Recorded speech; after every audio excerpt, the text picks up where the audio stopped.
saya Mursyida Tiasari dari Universitas Maliko Saleh. Saya akan memberitahukan bagaimana cara menggunakan SPSS untuk uji statistik. Nah, sebelumnya saya mempunyai data hasil penelitian yaitu berupa post-test. Post-testnya ada post-test kelas kontrol dan kelas eksperimen. Untuk melakukan uji statistik, saya menggunakan uji independent sample t-test. Karena kita ingin mengambil uji statistik t-test, kita harus tahu dulu data kita itu harus normal dan homogen. Jadi, kita akan melakukan uji normalitas dan uji homogenitasnya.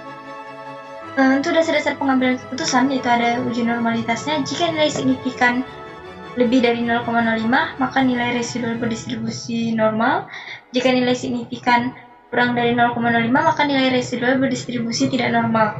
Untuk uji homogenitas, itu jika nilai signifikansi pada based on mean lebih besar dari 0,05, maka data homogen. Sebaliknya, dia tidak akan homogen. Untuk uji independent sample t-test, jika nilai signifikan totalnya lebih besar dari 0,05, maka H0 diterima dan HA ditolak. Jika sebaliknya, H0 ditolak dan HA diterima. Baik, langsung saja kita buka aplikasi SPSS-nya. Di sini ada variabel view. Di variabel view di name ini kita tuliskan itu post-test eksperimen. Kita tuliskan post-test underscore eksperimen. Untuk di bawahnya itu post-test underscore all. Kita lengkap satu untuk tulis post-test, enter ke bawah itu kelompok.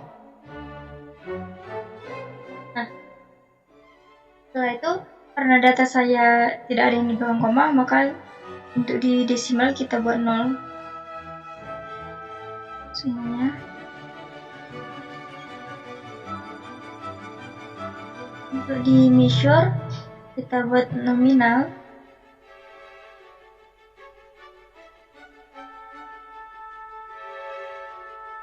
Pokoknya kita buat nominal ya. Terus untuk di label, di bagian post-test kita buat hasil belajar. Hasil belajar siswa. Di bagian kelompok kita buat kelompok.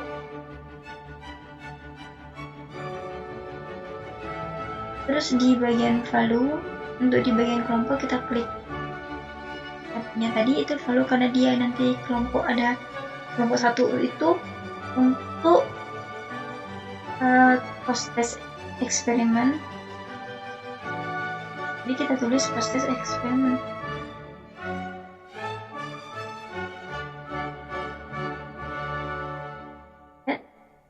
Terus ini di value setelah lagi 2.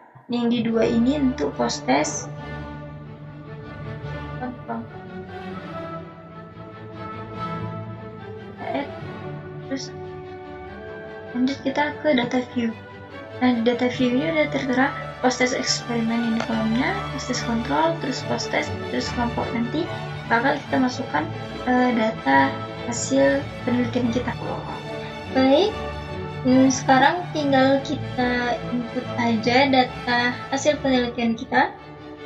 Ini untuk data kelas eksperimen, kita copy.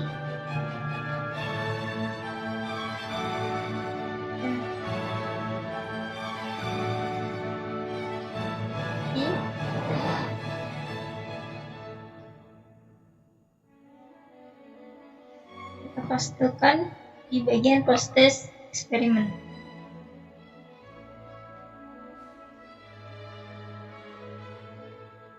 Paste, dan kita pastekan juga di bagian post-test. Karena di post-test ini bakal kita kumpulkan semua nilai post-test maupun post-test kontrol dan post-test eksperimen. Lalu untuk data post-test kontrolnya ini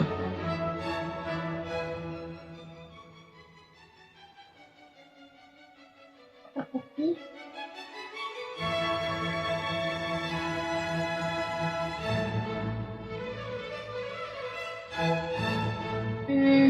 Masuk ke post-test control. Di bagian post-test juga kita masukkan. Nah, untuk bagian kelompok, kita buat kelompoknya tadi.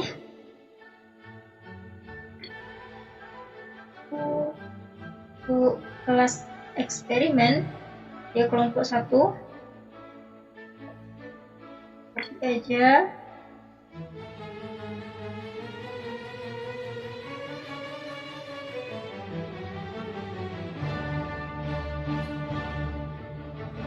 Nah, untuk kelompok kontrol kita buat jadi kelompok 2.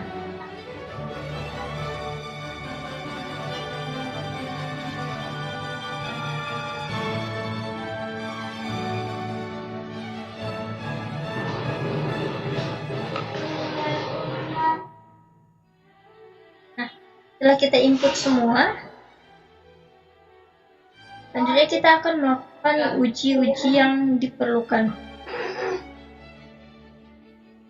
Baik, yang pertama, kita akan melakukan uji normalitas. Nah, untuk uji normalitas, kita akan uji datanya satu persatu untuk post-test eksperimen dan post-test kontrol. Nah, caranya kita klik analyze, terus descriptive statistik, kita klik explore.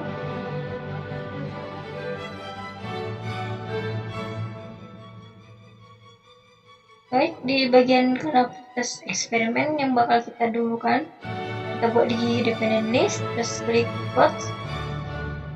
Kita centang normality plots with tens karena kita mau uji normalitasnya. Klik continue, terus oke. Tinggal kita tunggu.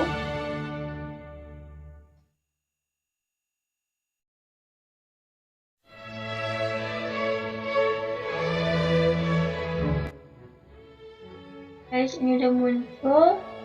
Ini juga kita bisa tahu min-nya berapa.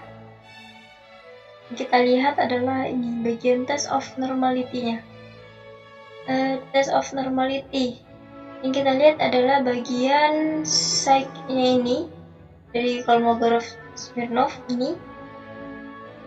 Dari yang kita lihat cara pengambilan keputusannya tadi untuk uji normalitas, yaitu jika nilai signifikan lebih besar dari 0,05, maka nilai residual berdistribusi normal. Nah, kita mau buat data kita itu normal atau tidak. Berarti kita akan lihat di bagian signifikannya ini. Kita dapat 0,081. Sudah jelas 0,081 itu lebih besar dari 0,05. Maka data kita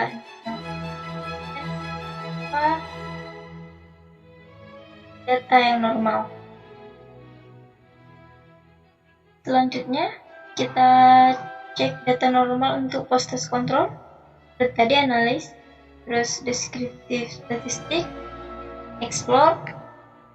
Kita kembalikan dulu post-test eksperimen, baru kita masukkan post-test control ke dependent list, terus plot, udah normal, continue, terus oke. Nah, udah muncul untuk post-test control. Kita lihat di test of normality. Nah, kita dapat signifikannya itu 0,061. 0,061 lebih besar dari 0,05. Berarti data kita post-test control normal gitu. Baik, lanjut untuk selanjutnya kita lakukan uji homogenitas. Untuk uji homogenitas, kita klik analyze, terus kita pilih descriptive statistik, lalu bagian explore, kita kembalikan dulu post-test control. Nah, yang di sini kita ambil nilai post-test seluruhnya, atau tadi yang kita ubah di bagian label itu dia hasil belajar siswa. Kita masuk ke terus kelompok kita taruh di faktor list, kita pilih plot. Nah, karena kita mau homogenitas, kita tidak perlu centang normality, kita centang di bagian event test ini, yaitu di power estimation untuk homogenitas. Continue, lalu oke. Kita tunggu yang muncul presentasinya. Yang kita lihat adalah di bagian test of homogeneity of variance. Nah, di sini tadi kita lihat untuk pengambilan keputusannya, yang kita lihat adalah based on mean-nya itu. Nah, jadi boleh kita lihat kembali, jika homogenitas jika nilai signifikan pada based on mean lebih besar dari 0,05, maka data homogen. Kita lihat kembali data kita tadi. Kita lihat di bagian based on mean, kita dapat signifikannya itu 0,530. Nah, dalam artian 0,530 lebih besar dari 0,05. Berarti data kita sifat homogen. Setelah kita tahu data kita itu normal dan homogen, kita bisa lanjut untuk melakukan tes independent sample t-test. Caranya kita buat klik lagi analyze, terus compare mean, terus kita pilih independent sample t-test. Lalu di bagian tes variance ini kita isi hasil belajar siswa.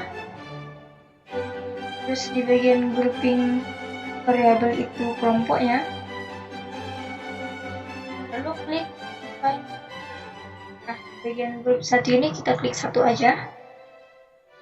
Karena ada dua kelompok tadi, bahwasanya kelompok 1 itu post-test eksperimen dan kelompok 2 itu post-test kontrol. Lalu kita tekan continue, terus oke.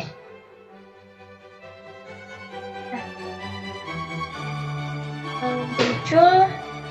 munculnya datanya. Yang kita lihat adalah bagian independent sample test. Yang kita lihat karena data kita tadi normal, maka yang kita lihat bagian atas yaitu equal variance estimation. Kita lihat di bagian toiletnya. Nah, signifikan toiletnya. Baik, kita dapat 0,001. Nah, kita dapat signifikan toiletnya itu 0,001. Udah jelas 0,001 itu kurang dari 0,05. Oke, nah kalau dia kurang dari 0,05 berarti H0 ditolak dan HA diterima. Berarti H0 ditolak, sudah jelas bahwasanya data kita ini antara email ini ada perbedaan seperti itu. Jadi bisa diambil kesimpulan bahwasanya dari data ini ada terjadi perbedaan dengan data yang post-test kontrol seperti itu. Baik, sekian dari saya pamit undur diri. Semoga bermanfaat. Assalamualaikum warahmatullahi wabarakatuh.